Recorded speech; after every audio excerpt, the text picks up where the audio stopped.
Hey guys, Ed here, and this is another Friday pickup video. Now, at the end of last week's video, I mentioned 64-Bit Matthew's channel, and I don't think a lot of people got to the end of the video because I tend to drone on and on in my pickup videos. So I'm going to mention it at the beginning this week, along with a number of other channels.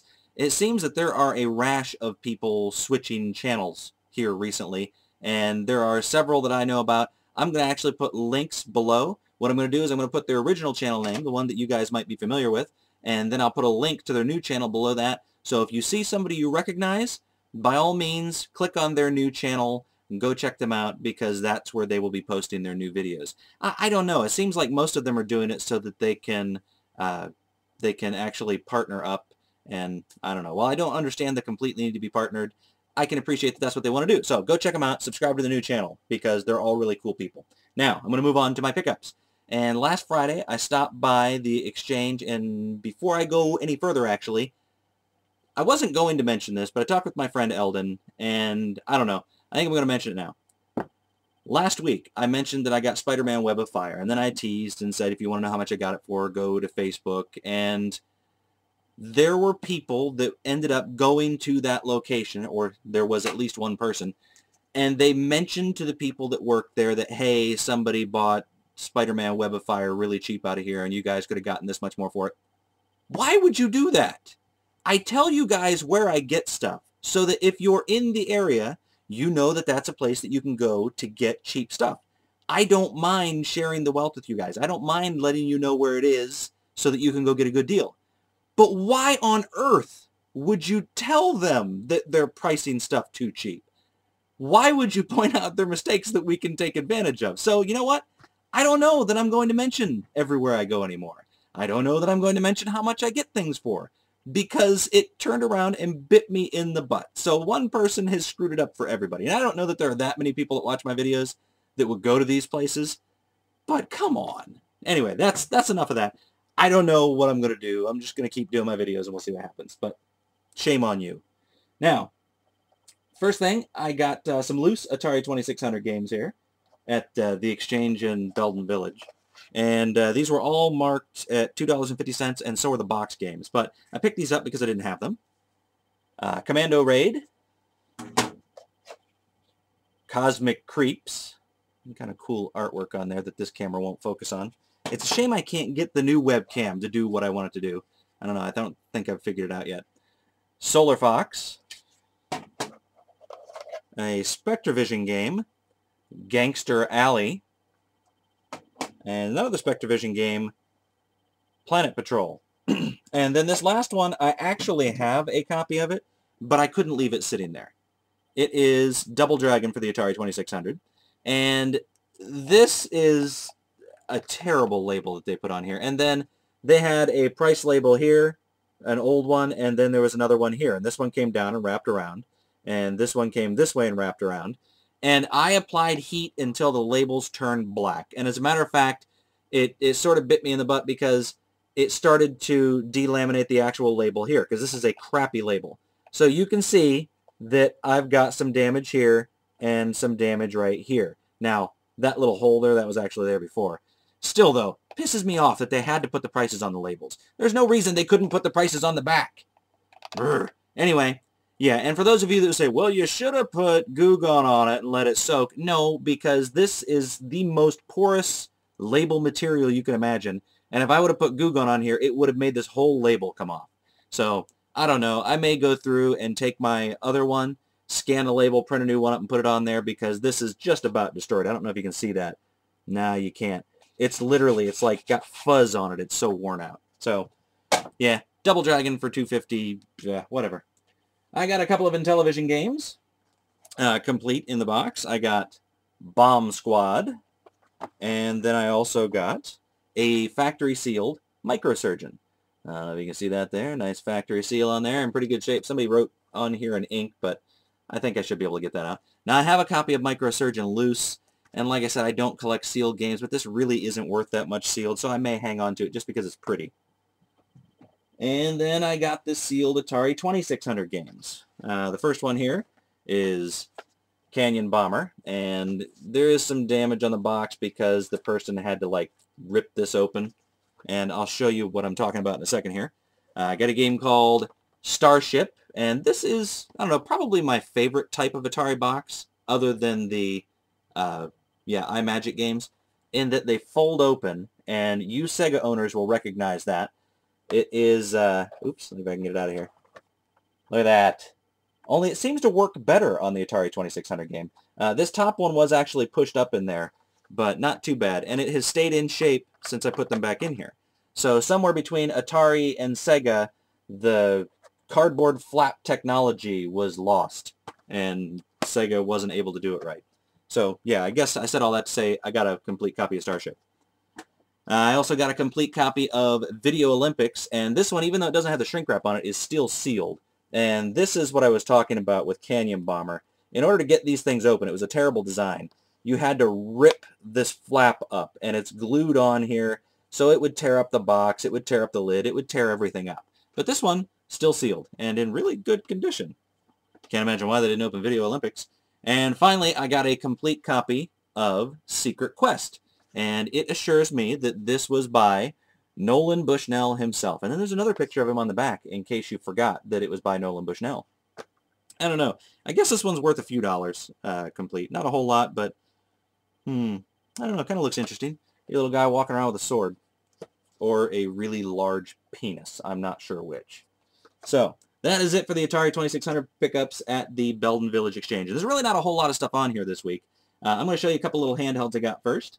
I picked up Centipede for $1, and it's brand new in the box there, although you can open the thing up. So it's entirely possible that they opened it up and used it, but it looks brand new in the box. And truth be told, I opened it up and played it, and it is actually a surprisingly decent LCD port of Centipede. It was fun. Also, I got this Space Invaders plug-in. And I couldn't figure out why you needed 2 buttons for Space Invaders, but it actually had working batteries in it when I bought it. So I took this thing and I plugged it into my radio in the car, and I spent my entire lunch hour playing Kicks, or Quicks, or I don't even know how you pronounce that, but it's Q-I-X. I would say Kicks. Yeah, love that game. Found it on there. There were actually 5 games on there, so really cool plug and play. I don't know if that's my favorite one, but it's really close. I think the Miss Pac-Man one that I've got around here somewhere that I was actually going to show you in this video, and I don't know what I did with it. Yeah, I got one of those, the Miss Pac-Mans that has pole position, a little knobby thing twists, and I got the remote control version where you plug the base in, and then it's infrared, and you can play from like 30 feet away. I don't know where I put it, so I can't show it to you on the video, but just to let you know, I got one of those, and it's in good shape. And what did I pay for that? I think $3 for that one as well. Then I have this last bit of pickups here that I'm going to show you. Now, I teased this on Facebook, my Facebook page, which will be linked down below, and a lot of people threw out guesses, and they couldn't. You know what? There's more stuff I was going to show you. I'm going to have to edit here, because I forgot stuff. I'll be right back. Alright, now I will have actually edited here, so you won't see the 10 minutes that it took me to figure out where I put all that crap, but in the meantime, I did find my Miss Pac-Man plug and play here. Very nice, huh? And then this comes off, and you plug this into the television, and then you can play the games. And like I said, it's all twisty here so that you can steer in pole position, and it's got like the little glass, and I don't know. That's what I was going to show you that I said that I forgot to show you, and there it is. Then I got this thing here. Forget that other thing that I was talking about on Facebook. This is another thing that I posted on Facebook, and I asked for some recommendations as far as games that I could try playing with it. This is for the NES, and there were 3 that I actually thought were really interesting. One was Mike Tyson's Punch-Out, and if you think about how this works, you know, right punch, left punch, and then dodge, that could be interesting.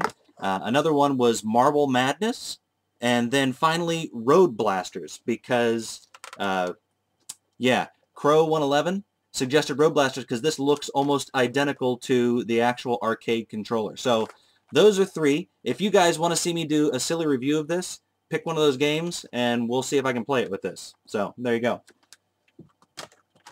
Then I went kind of controller crazy. This goes hand in hand with the pickup that I'm about to show you, It was in the same location. You know what? I'll actually show you those in a second. I'll show you the rest of this first. I'll show you what I teased on Facebook. I asked them, you know, what would you guys have paid for this? And I got a whole bunch of answers. Some of you guessed really, really low numbers just to spoil the fact that I got a good deal on it. And then others guessed reasonable guesses. And then some guessed really high. So it was just interesting seeing all the different guesses, all the different opinions of what people would pay for it. I got a Sega Dreamcast. And I got this at the Unique Thrift Store in Maple Heights. It is complete in here. There is a controller and a VMU, and then all the wires to hook it up, obviously. It also had in there one of these things here, the RF adapter, aftermarket one. Apparently they originally paid $8 for it at the exchange, but it was jammed in the box. I took it out because it fits better without it in there. It came with a boxed Dreamcast controller, and then it came with another boxed Dreamcast controller, this one green, and it has a matching VMU in it. And it came with, well actually no, it didn't come with this. Then, in addition to all that stuff, I ended up finding on the other side of the store this bag full of controllers here. I picked up a couple of Genesis controllers, and I have nowhere to put them, so I'm going to set them there. And I believe this is called an Atomic Purple N64 controller. I picked up 3 GameCube controllers because I didn't have any GameCube controllers. Now I have 1, 2, and it's clear on the bottom, and 3 GameCube controllers. And then this VMU is actually the one that I said was in the box. It apparently wasn't in the box. I must have had it in the bag for some reason. Well, I didn't must have it. I did have it in the bag.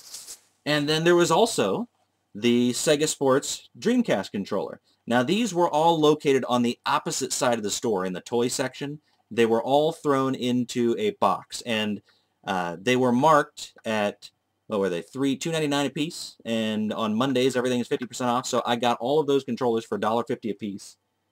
The other stuff that I showed you, the box Dreamcast, the controllers, and the, oh, I didn't show you the other thing yet. Anyway, the box Dreamcast and the controllers, also all 50% off. And then I got, now they had about 5 different Dreamcast games. This is the only one that I was interested in. Can you guess why? Skies of Arcadia. And all of that ended up being $25 plus tax. All the controllers, the box Dreamcast, the box controllers, and the Skies of Arcadia. It would have been $50, but it was 50% off, so got it all for 25 bucks. I already have a box Dreamcast, so now I've got an extra box Dreamcast, but I couldn't leave it all sitting there. So, yeah, I got it all. I cleaned it all up. I tested it all. It all does work, although the Dreamcast needs a new battery. So, is that it? Well, there you go, guys. That's it. Thanks for watching. Thanks for those of you that played along on Facebook. I appreciate that. And thanks to those of you that are going to go check out the new channels. And shame on you, whoever it is that gave me up at the exchange in, where was that? Cuyahoga Falls. Can't believe you did that to me, man. Not cool. See you later, guys.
God, tell me that wouldn't be enough to make you pee your pants.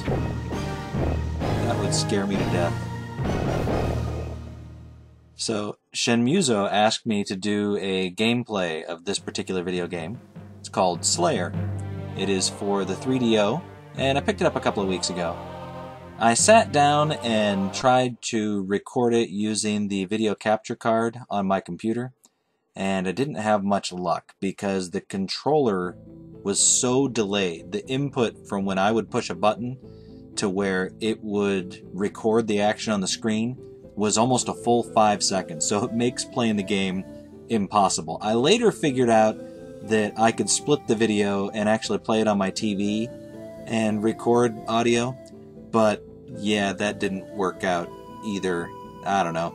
Doesn't matter. So I'm just going to throw this on to the end of my pickup video, and I'm going to narrate over it, and hopefully Shenmuzo will get to see a little bit of it anyway. Actually, it turns out to be a cool game. I played it for about a half an hour the other night, made my own character, where here I'm just actually picking a pre-made character, and I was able to actually get through the first dungeon. Now, my favorite thing about this game, and what would have made it really cool back when it came out, is that it randomly generates dungeons. So every single time you play the game, it is a different game, because the first dungeon is going to look different every time you play it, and then you're going to have different monsters in different locations that you have to fight. So, would have been really, really cool back then. It is, I don't know, I guess today's equivalent would be something like Skyrim. I've been watching Steve Benway's random Skyrim waffles, and I absolutely love them. I've watched them all so far. They're about 45-50 minutes apiece. I think one was about an hour. And, I don't know, for somebody who doesn't care for modern games, you can actually see here that I'm having a hard time figuring out how to move with a 5-second delay. For someone who doesn't like modern games, I'm really enjoying watching him play through them. Of course, it helps that he's got a good personality. Yeah, here I am trying to turn so that I can face down the hallway and walk that way to kill something. Hey, there's a face in the corner. And I cannot quite get it to work out. So here we go. I think I'm going to get it turned right, and I'm just going to force my way down the hallway. There we go. You can see something through the window there. It's one of the randomly generated monsters in one of the randomly generated rooms in a randomly generated dungeon. There's another face on the wall. I think I'm getting hit by a mushroom here. And I can't turn to hit it. There we go. I'm not quite turned right, but it's kind of neat because it automatically, I guess, does a roll, if that's what you want to call it, using a Dungeons & Dragons term, to see if you hit. So even though I'm swinging, I don't always hit. And I'm trying to orient myself so I can pick this stuff up. So you'll be facing them and you'll swing and you don't hit every single time. So it's real-time action, battle action, but you don't always hit when you swing. I don't know. It was different for games back then. You either had, well, this guy, I think this guy kills me here. No, actually I get through this guy and then I kill the mushroom following him. Yeah, take that, you jerk. Now I'm being attacked from behind and I can't get turned around to hit them fast enough. There we go. Oh, turned too far and I'm dead. So there you go. There was my lousy playthrough of Slayer.